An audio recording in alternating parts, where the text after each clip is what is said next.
It's the Guitar Dads.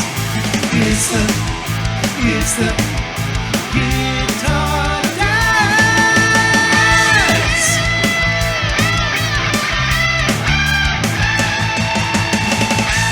Welcome to the Guitar Dads Podcast, a podcast for guitar dads by guitar dads. This week, an epic tribute and an extreme 50th anniversary show. Matt and Dave catch Aerosmith at Fenway. After our review, will you be crying? Someone's gonna have to get a grip, and if you don't like what you see here, get the funk out.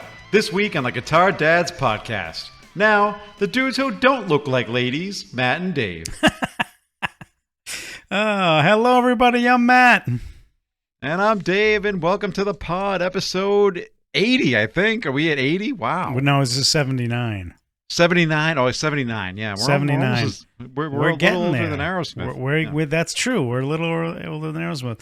And you know, I don't look like a lady, but when I had the long hair, somebody actually commented, because I did. If you look at kind of look like a lady. If you look at our Silver Jubilee demo that I put up on the Guitar Dads YouTube channel, it's actually coming up in views. Like, people seem to like that one. Like, there's a comment in there. It's like, oh, for a minute I thought you were a girl, because I had like really long. I had like hair down to my shoulders, and I was like, oh yeah, that's such a great original joke. That's an original joke. Yeah, I mean, that. There's a ton of guys that have long hair. I know, especially in the music world. I know, you know? It's like, geez, that's great. Anyway, so speaking of dude looks like a lady, but here we are, Dave. What's going on? Here we are, man. Well, hey, by the way, as we say at the top of every show, thank you to all of our listeners.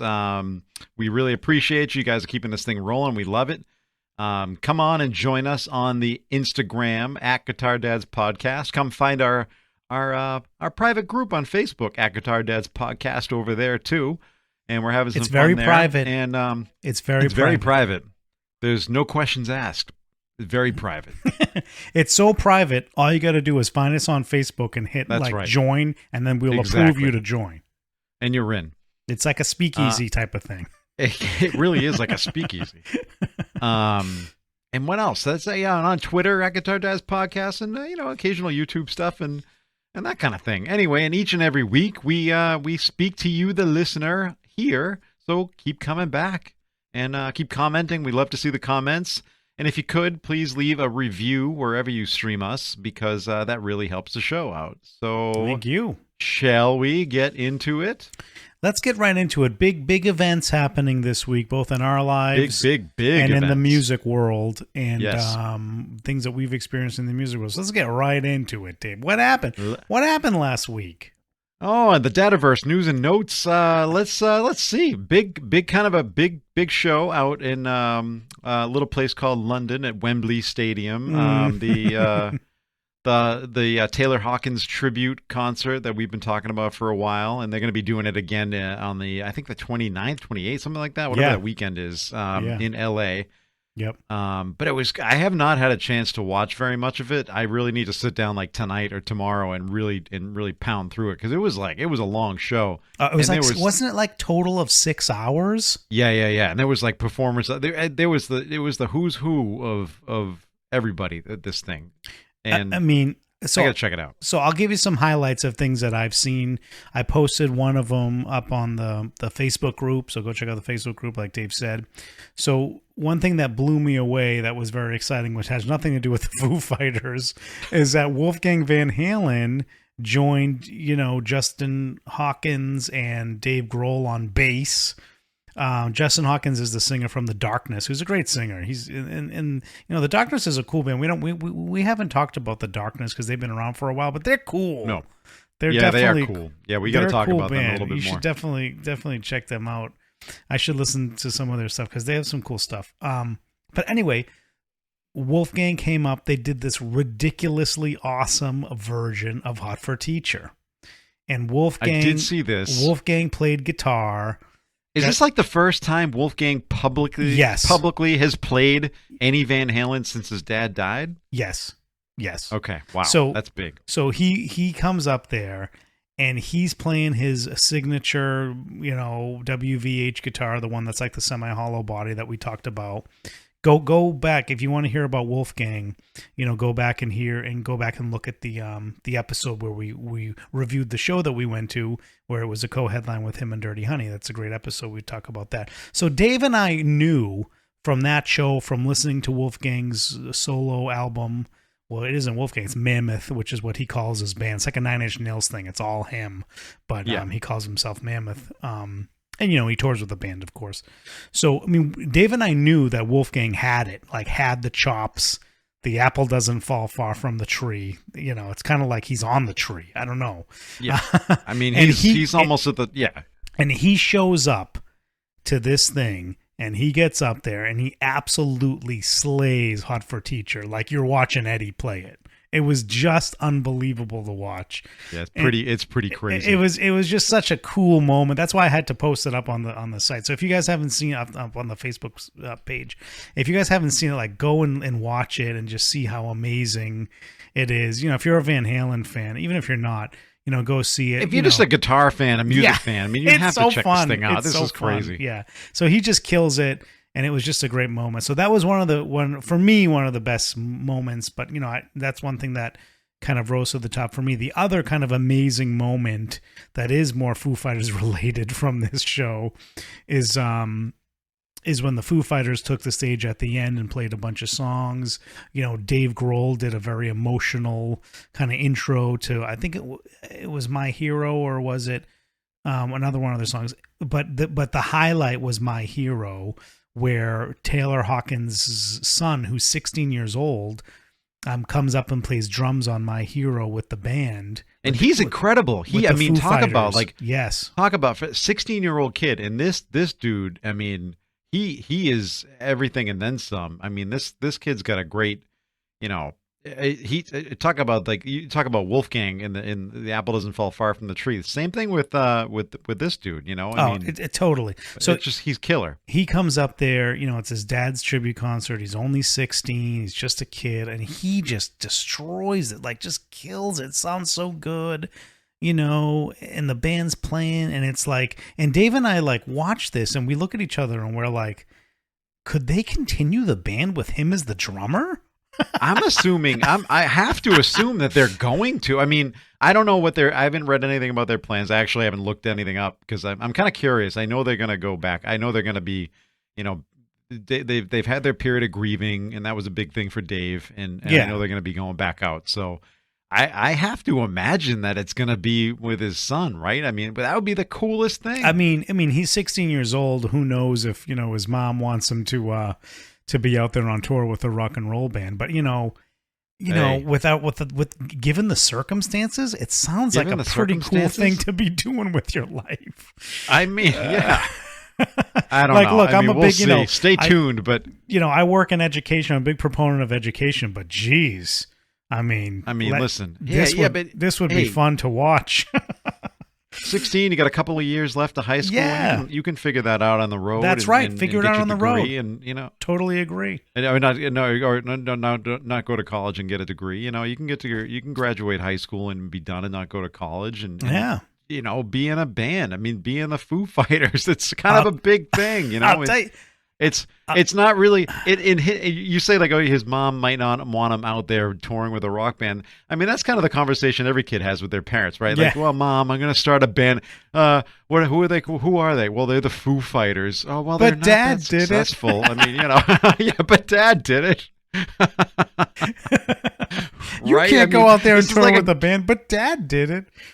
This is like a guaranteed success. So I don't know. You know what this brings to mind, Dave? Like, imagine if Jason Bonham was older, if Jason Bonham was like this level when John Bonham died, like he probably was. I think that could have happened.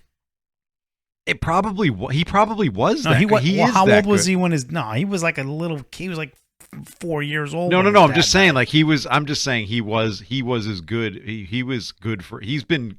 He's an incredible drummer. I can't imagine that he wasn't like an amazing drummer in his teens.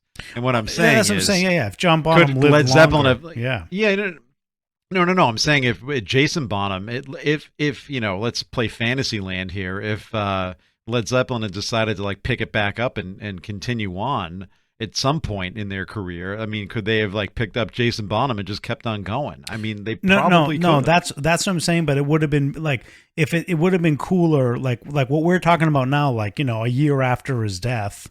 Let's say, oh yeah. They go out and on tour totally with, different circumstances. They go out and tour with his son. Imagine if Jason was able to do that right after a year after his dad died. Think about what it could have happened with Zeppelin. So that so this is, I don't know. It was really an amazing moment. Maybe it ends there. Who knows? Maybe he's uninterested in joining the band. But it was. I mean, a pretty special moment. So, but like you really said, Dave, special moment. Yeah. Yeah, and like you said, there's a lot more that we got to get through and watch this thing and see what's going on and see it's packed. Yeah. So we'll check it out. And we'll give our thoughts as we go. But we'll definitely, I definitely will be, typical guitar dad thing. You always got caught up with like all the kids stuff, and it was Labor Day weekend last weekend, and I had to, do stuff with the family and all that, so I didn't get to sit down and stream this thing. Plus, it was in London, so it was like. Yeah. It was morning time when it started streaming, so I just everybody was no busy. way I could sit and watch it. Yeah, but the LA one, they're doing another one in LA. When is it? Later in September, right? It's like the 20 whatever that Saturday is in the end of September. It's like the 28th, 9th, 30th, something like that. Somewhere in that date range. But yeah, so it's I'm assuming it's the same lineup, right? No. This is a totally different lineup. It's a completely different lineup? Yeah. All kinds of different. I mean, maybe there's some overlap, but there's like a completely different group of people. I think that's why they wanted to do both in LA and London. There's like a completely different group of people that's going to perform. I mean, some I think are doing both, but I think there's some people that are not going to be there, that were in London that, are not going to be there in LA. So this is, I don't know. This is another thing. So I think the LA one with the only 3-hour delay for us on the East Coast, we should definitely check it out. Figure out, Dave. So it'll be really cool. At least some of it. The streaming thing is interesting. Do you want to talk about streaming concerts for a couple of minutes? Yeah, let's talk about this for just a couple minutes, and then we'll get into the whole thing where this conversation started last night, because it's kind of an interesting one. So we'll get into this later, but we were at a little bit of a show last evening, as I mentioned in a little show last evening, as I mentioned in the intro, and it kind of came up because of ticket prices in the secondary market and how we always complain about how much these things are, and you can never get face value tickets and that whole thing. And would people actually, and then in terms of where our seats were and this and that, it kind of spawned this conversation about streaming. Would you, as a music fan, would you purchase whether it's just a streaming, like, I don't know, would Live Nation just be starting to sell streaming service for certain concerts, or would bands be doing it individually, or whatever it is? Either way, would you sit there in the comfort of your own home and watch a show live as they're playing at the stadium, or wherever the venue, wherever they're playing? Yeah. I mean, so I think we talked about this when we first started the podcast a little bit. We touched on it in a couple episodes because, when we first started the podcast, we were still very much in the pandemic, and there was a lot of bands. The only thing they could do was live streams. And then that brought up this idea of, when things get back to normal, it's never really going to be normal again, but it pretty much is now. Why don't bands stream live shows as another source of revenue? Why, is that a viable option? Right. And it's interesting, right? Like, I think as you've seen the pandemic kind of subside and we get into an endemic state, you really don't see bands offering live streams at all anymore. It's kind of like gone to the wayside. And I wonder if that's because it's a hard sell, like, especially these bands that have done it. I wonder if they feel like it's a hard sell. It's not worth the effort that it takes, so we're not going to do it. And the other thing that I think why they might not be doing it is because it might take away from ticket sales, right? It might be like, I think, yes, you said that last night. And why buy the ticket? That was the biggest, that's the biggest point right there, is because it's not that challenging from a technological standpoint to be streaming your show, right? I mean, it's just a couple of cameras and sound and everything else, and because they've done it before, they've done all these other live streams, and now it's just like doing it during an actual live audience performance, and so it's not that much different. I do think it would take away from ticket sales in a sense because maybe at the smaller venues, because at a show like last night, that thing's going to sell out. People are going. Done. It's not even a question. If it's a smaller band, smaller venue, and you're like, yeah, I'd love to see them live, but I'm kind of busy this weekend. I don't know if I want to take the time out, or, oh man, those tickets are a little bit over my price range. Oh, look, I can stream it for $20. But yeah, what the hell else? But I think it would take away from ticket sales. But hold on, let's talk about, because I'm talking about. I mean, I think it is a tough sell for a smaller band to do that. But think about like an. I don't think it's viable for small bands. Why wouldn't Aerosmith do a live stream from Fenway Park and have a pay-per-view event when you have a sold-out show that is ridiculous amount of money to get into? Like, why wouldn't you do that? I think because if you have a show like that, and we'll talk about this, I think when you have something that's been postponed twice now, and because of the pandemic, and you have something that's so epic and so iconic in the 50th anniversary show, if you live stream that, you kind of take a little bit of the, I don't know, not cachet, whatever word you want to use. Okay, all right. You kind of take a little bit away from that, right? If everybody can just watch it, then, why go? Because you want to go. Of course you want to see the band, but why is it different from the Super Bowl? Why can't that happen? Because that's music, man. Music is different than football. Because you and I don't want to go to a Patriots game because the stadium is so far away, and by the time we get home, it's like it's been a 12-hour day. And in the NFL, whether you watch it on Fox or CBS, or they do such a great job with what you can see on your television, and it is better. The experience to me is better. Plus, you're in the comfort of your own home. You go to the bathroom, get a beer whenever you want. With a show, I think it's a little bit different. Because music has always been about being there, or listening to it. I think you're onto something. Necessarily watching it. I think you're onto something with that. I think you are. But however, if you can watch it, because if you draw this comparison to sports, you can watch a show, you can watch a game, and it's, especially when the Patriots were in their prime here in the Boston area, you couldn't get a ticket to the Patriots show. To the Patriots show. To the game, you couldn't get a ticket. You couldn't get a ticket to a game even if you wanted to, or you could, but it was very expensive.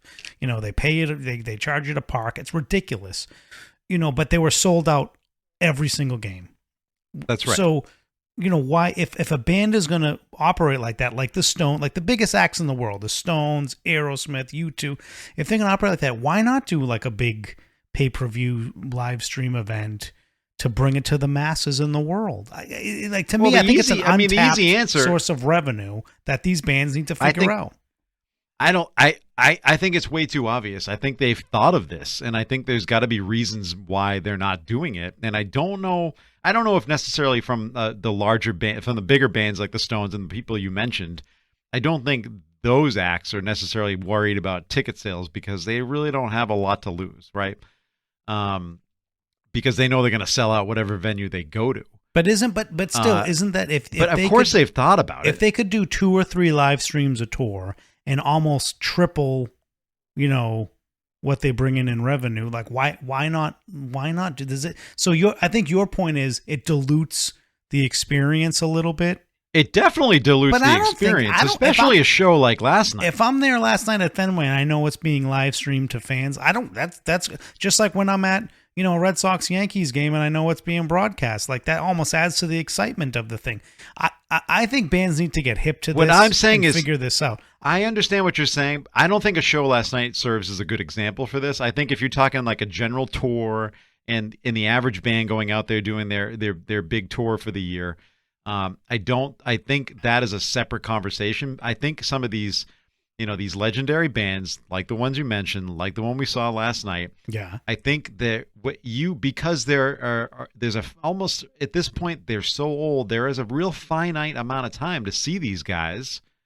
And I think it makes, we talked about how special it was last night to be there. You were one of, I don't know how many people they had in that place. I mean, Fenway fits for a baseball game, but what, like 36, 38,000, But it's special. But Dave, 36,000? but why is it different than a baseball game? Because there's 162 games a But year. no, there are but why is it 162 different? shows. Why is it different from Game 7 of the World Series? That's completely okay. So sold now you're out? talking. All right, Like, now you're talking. Why is it different from that? Like, All right, that's a good point. That's a valid point because now you're talking a special kind of game, right? Yeah, and this series. is a special kind of show, and and bands have done this historically, and they release DVDs, right? And it's another product that they can sell. But if you can sell a concert ticket, you can sell. They proved you could do it over the pandemic. You can sell a live stream. It just kind of baffles me. Like, why aren't bands doing it? I would love. It must be that they don't feel that the demand is there. But I would do it. I would sit here on any given night. If I knew some iconic concert was happening, I would pay whatever they wanted me to pay, $100.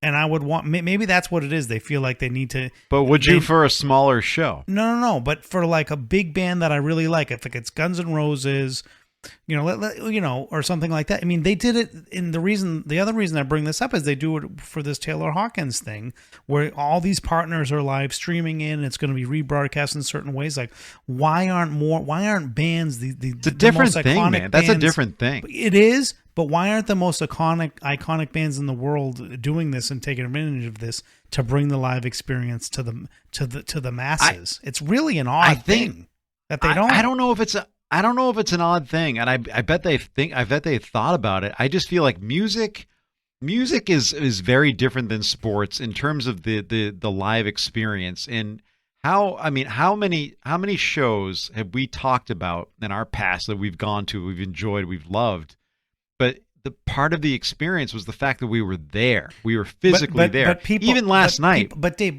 people say the same thing about sports. I don't see the difference. They do. I don't see the difference. They do. I don't see the difference at all. And I think. Well, then if you're right in what you're saying, if you are in the majority opinion, let's just say you are, right? I think I don't know if I am. It's got to be a money thing. No, let's say for sake of argument, let's say you are.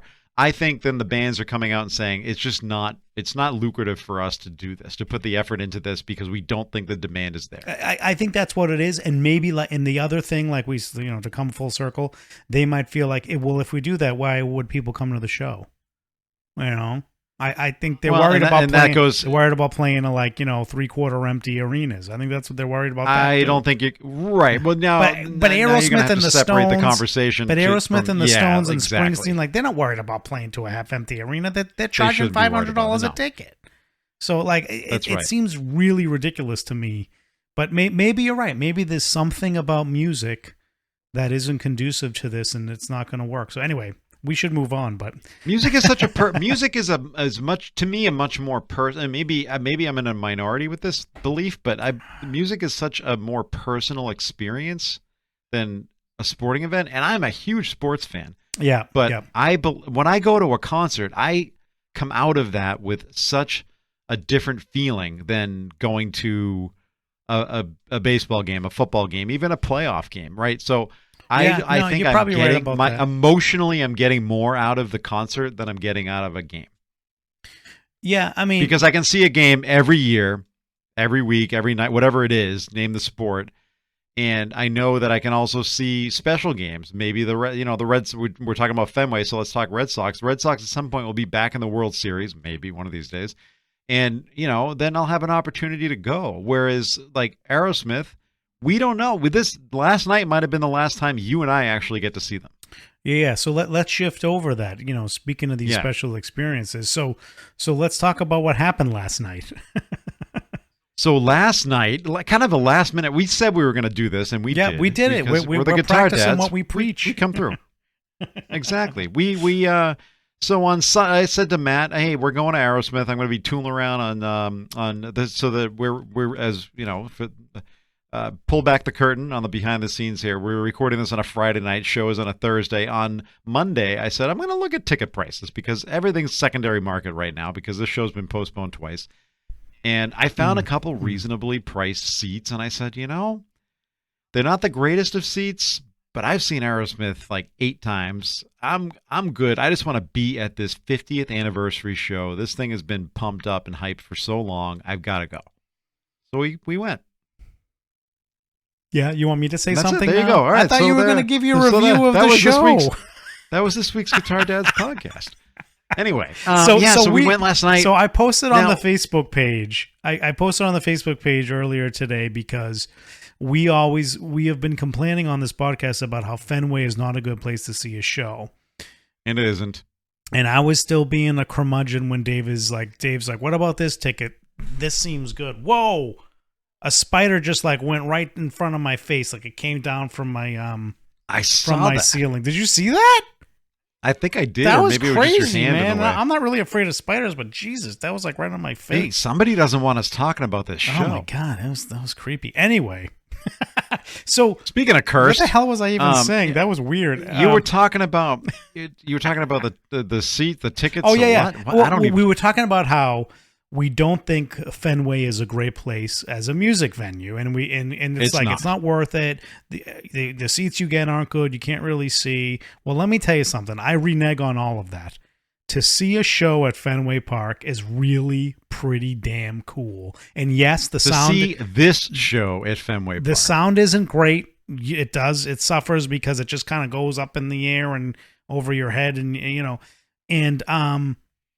but being in Fenway Park, but this is you're listening to somebody that grew up in the Boston area, went to Fenway with my dad when I was a kid. Like I have special times that I've had there at Fenway, and to go and see an awesome rock show there is a special thing because it's an iconic place and it holds a special place in all of our hearts.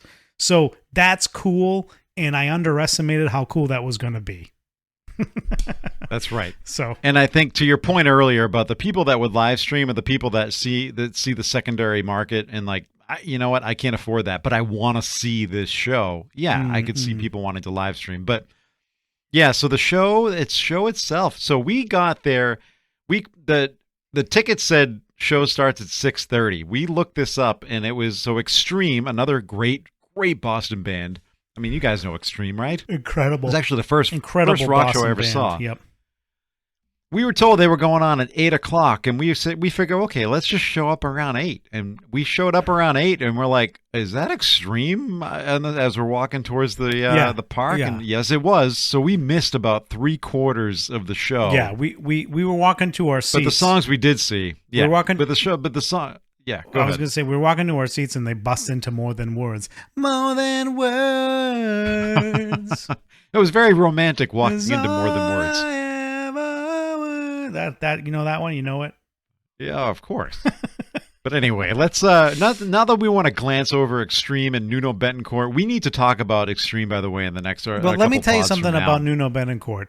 His tone was on fire. He had a stack of Marshalls behind him, a wall of Marshalls, we should say, behind him. His tone was on fire. His playing was dead on. Gary Sharon still sounds good, looks good. Still sounds great. These guys are on fire and they're fun to watch. And Dave, when they come around, they play up at the casino occasionally. We should go see them because I bet they. Yeah, put we on, definitely got to go check them out. I mean, they put on a great show. So Yeah, they'll put on a great show. yeah. But anyway, let's move. Let's get just to get everything in tonight. Yeah. Let's. We're not going to glance over. We will talk Extreme at some point, but of course, the big act of the night, the whole reason we were there was to see Aerosmith, and this is supposed to be their 50th anniversary show, postponed, so kind of technically like 52. But yeah, so can I give you my thoughts real quick? Yeah. I thought you were just going to go. I thought you were just going to launch. I've seen into them. it. I've seen him. I've seen him 8 times before. Last night, or maybe 9. Last night was either 9 or 10. Now, was it the best show I've ever seen from them? No. Was it the best sounding show? No. Were they that tight? No. But the whole experience of seeing this particular show at Fenway Park, like Matt said, was absolutely special. I think Steven Tyler. I mean, right off the bat, he is 74 years old and he can still scream. I don't know how he does it. Yeah. But he was on all night last night. All night. Yeah. He look, he doesn't sound like he did, 20 years ago. No. But I'll tell you, of course but not. I'll tell you, can't expect that. You can't expect that at 74 years old. But that's 74 years old. But let me tell you something. He did bring it. He brought the energy. Yes, he can't hit every single high note, but nobody can do that. Right? No. So nobody can really do what he does. So you're right, Dave. Like, he really brings it. He's really like a freak of nature in that how he can do this. He's like Tom Brady level of singing. Well, of all the nostalgia acts that are out there, he is by far doing it the best. Yeah, in terms of like true to form, bringing it, he's definitely doing it. It's true. He really is strong in his voice. It's a kind of unbelievable. And now that I've had a chance to digest this all day today, because I know I had some different feelings walking out from the show, I think what we saw last night was just, even though it wasn't the tightest, it wasn't the greatest, it wasn't the best, but it just the environment and the show that we were seeing, and the fact that we were able to see these guys play again, I think it was great altogether. I really enjoyed the show. I agree. Yeah. I mean, it was, and if you listen to some, I'll play. I've sent out some of these videos on Instagram. Yeah. You guys tell us what you think, because there's a little bit of sloppy playing going on. Now, granted, they haven't played a full show other than their warm up show up in Maine. They have not played a show in about 3 years together, and yep. It was sad to not see Joey Kramer there, the drummer. Yeah, Joey Kramer wasn't playing with the band. So he's had some health issues, and unfortunately his wife passed away in July, and I think there's some issues with that. Oh, I didn't know. Really? Oh, that's this terrible. Is not it's not the end for him and the band. The band has actually come out and said, he's our brother, and when he can play with us again, he'll be there. But a couple of years ago in 2020, he had sued the band because he got injured, shoulder injury. And to get back into the band, they wanted him to audition, and he sued them, saying, "I don't have to audition for my own band." Isn't that crazy? That's crazy. Yeah. But anyway, I think things are kind of ironed out. He's had some health issues and some emotional issues, understandably, and so I think, their longtime drum tech filled in last night. He did a great job, but he did great. It wasn't Joey. He did great. He did great. The whole thing was great. So my take on the show is similar to Dave's, just to see this iconic band, a Boston band. So again, it holds a special place in Dave and our hearts. It was just amazing to watch. It was definitely not the best Aerosmith show we've seen. There was a lot of sloppy guitar playing happening, mainly on the part of Joe Perry, if we're just honest. I mean, and Dave made the point. Joe's always been like somewhat of a sloppier player. Well, that's true, but if you go back and watch some of the live stuff from a while ago, it's not as sloppy as we're hearing. It's not as sloppy as we're hearing today. But it doesn't matter, because it's rock and roll, and it was live, and he was bringing it, and he didn't lack energy, he didn't lack swagger. He didn't lack tone.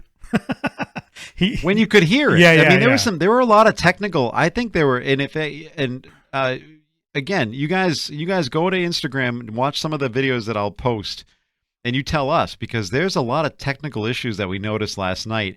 And watching the videos, you can hear them. There were many occasions where you hear Steven just mid-song, calling to somebody or saying too loud, or all of a sudden hear a guitar. He did say that quite a bit. Yeah. And you hear a guitar kick in just a little bit late. And that was a lot of times I noticed that when Joe was away from his board, and I wonder if his tech was, a little bit late to the hit on the pedals or whatever he was using, because he'd go into a solo and you wouldn't hear the solo for the first couple milliseconds, and all of a sudden the guitar just there's the boost, Yeah, then the guitar's in your face. There were a lot Yeah. I think you're right, Dave. There was a lot of issues like that were going on. You could tell that a couple of times, like Steven was a little frustrated. You could tell Joe was a little frustrated a couple of times, but I've never seen them communicate during a show while the show was going on so much as they did last night. They definitely did that. There was definitely little things that they would share, but for the most part, you could tell they really kind of leaned into it. What was really cool was it seemed like they leaned into more of the grittier kind of 70s stuff, right, Dave? Is that a fair assessment? You're the super fan here. I'm a super fan. Yeah. Oh, they hit all the classics. I mean, they did. We'll talk about Dream On in a second, but they did Dream On, Walk This Way, Sweet Emotion. They did Seasons of Wither. They did Toys in the Attic. They did. Yeah. They did. They even dug deep and they did. Oh man, of course, because I'm talking on the pod, I'm gonna forget the name of the song. But this is like an old cover that they did years and years ago. I'm gonna pull it up because I'm gonna forget what it was. But they even did that, and I've never heard them play that before. They kind of leaned. They leaned into this like dirtier, sleazier stuff that they did in their earlier days, which was really awesome to see and hear. You know, they still did "Don't Want to Miss a Thing." Remember Walking in the Sand. Remember what? Oh yes, they did that cover. Yeah. I was like, what the heck is that? Was that the Dobro one or no? Where Joe was playing the Dobro. So. Okay. No, they were. That was Hank. They came. That was Hangman Jury. Oh, Hangman. Oh, that's which I've seen them do before. Yeah. What? Yeah. So anyway, so they lean, like, as you can tell, they leaned into this kind of more bluesier, I would call it raunchier stuff that they did.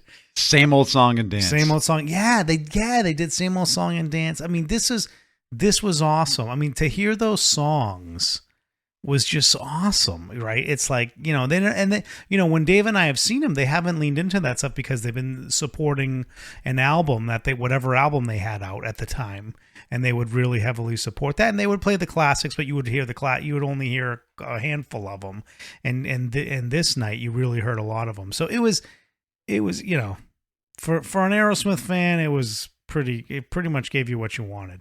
So can we talk about the most epic? Yeah, what was the epic part? This was brilliant. Yeah, let me just say. Yeah. So for those of you that know Fenway Park, there is on top of the left field wall, which they call the Green Monster. Everybody knows the Green Monster. Come on. Everybody knows the Green Monster. If you're listening to this in, like, you know, Europe or that's right. If you're not in the U.S., you might not know. But there's something called the Green Monster, which is this giant wall in the left field of Fenway Park. And they recently, a number of years ago, they put seats on top, which never were up there. Anyway, so we're waiting the encore. So they finished the show. We're waiting for the encore, and it's taken a little bit longer than usual for them, even for them. And they usually drag it out. All of a sudden, this light goes on over the Green Monster, and there's Steven Tyler up there with a piano and Joe, and they start going into Dream On, and then the band's still on stage. Band comes in. Fireworks. It was fireworks are going off. It was freaking amazing. Yeah, it was like it was so cool. They really brought it.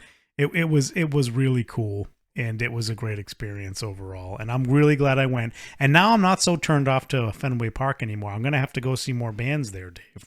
I'm still turned off. Are you? Well, you are. The sound was not good. It wasn't, and I think the biggest complaint that Dave and I had about the sound was you couldn't hear the guitar solos as clearly as you wanted couldn't to. Hear it. You knew a guitar solo was being played, but it just like you wanted it to hit you across the face. And when we've seen him at the shed that's near us, the shed venue that's near us, his guitar, I like, that's one of the things I distinctly remember, like when we saw him like 20 years ago, was like this guitar tone just hit you in the face, right? And dude, you didn't they get are that. so You didn't they get are that. they are a loud band. They are. Every time I've seen them, I've had my ears just blown out, especially at these shed shows. Yeah. And last night, you didn't get it. I mean, You didn't get that. You can tell because I woke up this morning and I can actually hear, and I can never hear after a concert. I remember like loving an elevator when Joe goes into that solo towards the end. Like, I remember my ears like bleeding, but just like loving it because it's like, this is like the most amazing Les Paul tone I've ever heard. So, Yep.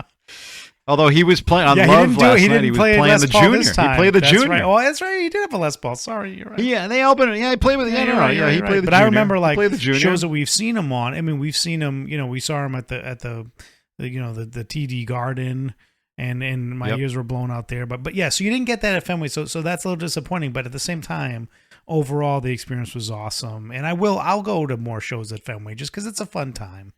So. It's a fun time, and it would have to be a band that I really want to see there. Yeah, because I don't want to. The sound is just.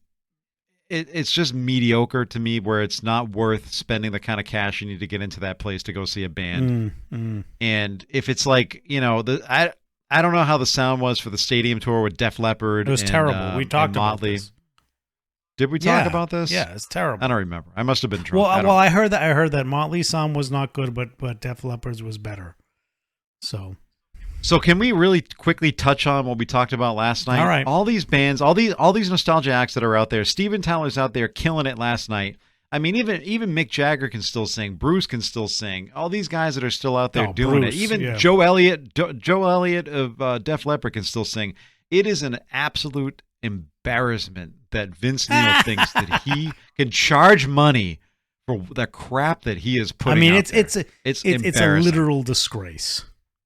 It is. It really is. And I don't say that lightly. We seem to have to lightly, bash man. Vince Neil every freaking podcast. We totally do. But it is true. But not to end on a negative note. But let's end it on a positive note, Dave. Let's end on a positive note.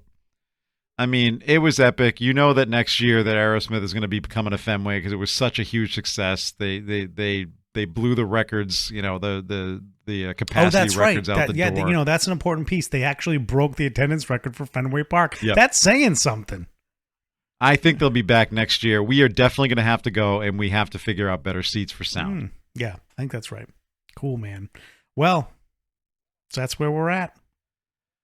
I think there you have it. So shall we wrap? Let's wrap it up. Again, thanks to all our listeners out there. Check us out on Instagram at Guitar Dads Podcast. Find us on Facebook at Guitar Dads Podcast. We'd love to have you in the group.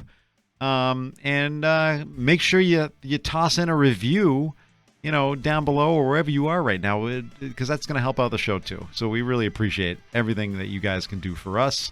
And we love doing this for you guys. So I think that was this week's Guitar Dads Podcast. That's it. Keep rock alive. Catch you guys on the flip.